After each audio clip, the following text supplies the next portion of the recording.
ये तस्वीर उसी भारत की है जिसमें केंद्र व राज्य सरकारें देश के गरीब, असहाय और निर्धन लोगों के लिए एक दो नहीं बल्कि सैकड़ों योजनाएं चला रही हैं। लेकिन इन योजनाओं के बावजूद आज भी देश के ग्रामीण अंचलों में न जाने कितनी जिंदगियां इन योजनाओं के इंतजार में हैं। कई लोगों की तो जिंदगियां गुजरने को हैं, लेकिन सरकार की उन तमाम योजनाओं का लाभ अभी तक इन गरीबों तक नहीं पहुंचा है जिनका ढिंढोरा जोर शोर से विज्ञापन कर पीटा जाता है। योजनाओं का इंतजार कर रहे ऐसे ही एक बुजुर्ग हैं प्यारेलाल।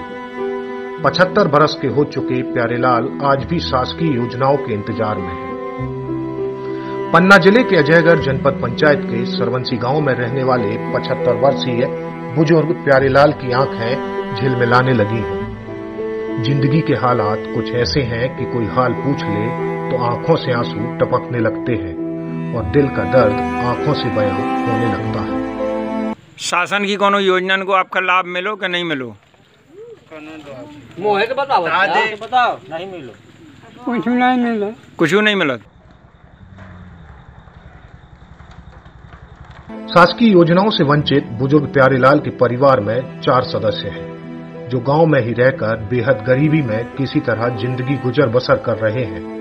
3 नाती और नातिन के साथ बूढ़ी पत्नी व खुद का पेट पालने के लिए प्यारेलाल को कभी कभी गांव में भीख तक मांगनी पड़ती है। दिल पर पत्थर रखकर बताते हैं कि एक बेटा है जो मेहनत मजदूरी कर जो पैसे लाता है उससे 2 वक्त की रोटी का इंतजाम भी नहीं होता है। पहले बेटी स्कूल में पढ़ती थी तो वहां से जो मध्याह्न भोजन मिलता था उससे कुछ पेट भर लेते थे, लेकिन अब वो भी बंद हो गया है। तो आप मध्याह्न भोजन में खाना खाते रहे होता ही? हाँ, पहले खा, अब नहीं मिला कुछ। मध्याह्न भोजन बंद हो गो? अब कहाँ खाता आप? घर में खात हूँ। हाँ। बुजुर्ग प्यारेलाल पैरों से विकलांग हैं, लेकिन ये जानकर हैरानी होगी कि उन्हें विकलांगता की पेंशन भी नहीं मिलती है। राशन कार्ड भी नहीं बना है, वृद्धा पेंशन से भी वंचित हैं और पीएम आवास तो मानिए सोचा ही नहीं है। आखिर क्या वजह है कि बुजुर्ग प्यारेलाल तक अभी तक सरकार की गरीबों के लिए चलाई जा रही इतनी सारी योजनाओं में से एक भी योजना का लाभ नहीं पहुंच पाया है? तो इसका जवाब हम आपको बताएंगे, लेकिन पहले खुद प्यारेलाल से सुनिए। 80,000 मांगा। कितने मांग रहे हो तू? 6,000 मांगा रहा। 6,000? हाँ, पैसे नहीं काहे के लाने मांगते? राशन कार्ड के लाने। हाँ, पेंशन का कागज नहीं बनावत, पेंशन भी नहीं लगी, कुछ नहीं मिला। योजनाओं का लाभ न मिलने का कारण भी प्यारेलाल बता रहे हैं, लेकिन लड़खड़ाई जुबान और सिसकियों के बीच शायद आप तक सही से जवाब नहीं पहुंच पाया होगा। तो हम आपको बता दें, इसकी वजह है हमारा वो सिस्टम जो गरीब और सरकारी योजनाओं के बीच काम करता है। प्यारेलाल खुद बताते हैं कि राशन कार्ड बनवाने के नाम पर उनसे 6,000 रुपए की रिश्वत की मांग की गई। जरा सोचिए, जिनके पास 2 वक्त की रोटी के लिए पैसे नहीं है, वो 6,000 रुपए कहां से किसी को देने के लिए लाएंगे? गांव वाले हैं जो प्यारेलाल की स्थिति को जानते हैं और जितना हो सकता है मदद भी करते हैं। इनका शासन का तक कोई योजना का लाभ नहीं मिला है। जो जितनी सारी योजनाएं चलती हैं उनके बारे में इनको कोई लाभ नहीं मिल रहा है। अगर ये कहते भी है, कोई आता भी है, तो बस पैसे वाली चर्चा हो जाती है। हाँ। इनके पास पालन पोषण के तो है नहीं, पैसा कहाँ से दे पाएंगे? सरपंच से, सेक्रेटरी से आप लोगों ने नहीं कहा कि इनको वृद्धावस्था पेंशन? यहाँ ना आते हैं ना सुनते हैं किसी की, कोई नहीं आता है।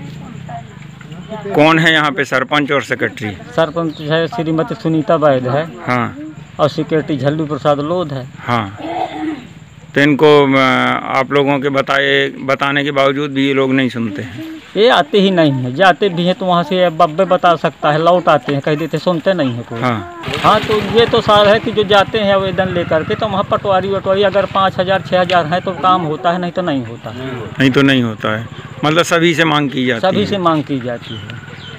सरकारी तंत्र के शिकार बुजुर्ग प्यारेलाल की फरियाद जब मीडिया ने पन्ना कलेक्टर संजय मिश्रा तक पहुंचाई तो उन्होंने पहले तो मीडिया का धन्यवाद दिया और तुरंत ही बुजुर्ग परिवार तक मदद पहुंचाने की बात कही।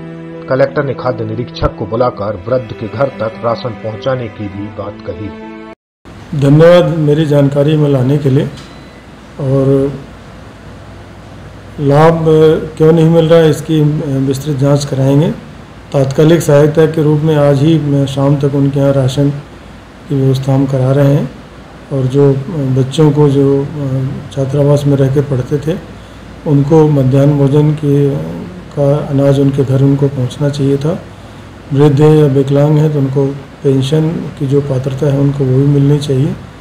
और अगर पात्रता है तो जिन जिन योजनाओं की पात्रता है उसकी मैं सीओ जिला पंचायत से जांच करा रहा हूँ और शीघ्र उनको जो भी पात्रता है राशि उनको प्रदान की जाएगी। राशन कार्ड उनका बन जाएगा, फूड ऑफिसर को निर्देशित कर दिया गया है। और जहाँ तक किसी ने उनको राशन कार्ड बनाने में परेशान किया है तो उसका भी संबंधित से जानकारी ली जाएगी। अगर किसी ने वास्तव में परेशान किया उसके खिलाफ कार्रवाई की जाएगी। कलेक्टर साहब ने मामले को गंभीरता से लेते हुए राजस्व विभाग को तुरंत वृद्ध का राशन कार्ड जारी करने के आदेश भी जारी कर दिए हैं। लेकिन अब देखना ये है कि वृद्ध तक कब तक शासकीय योजनाओं का लाभ पहुंच पाता है।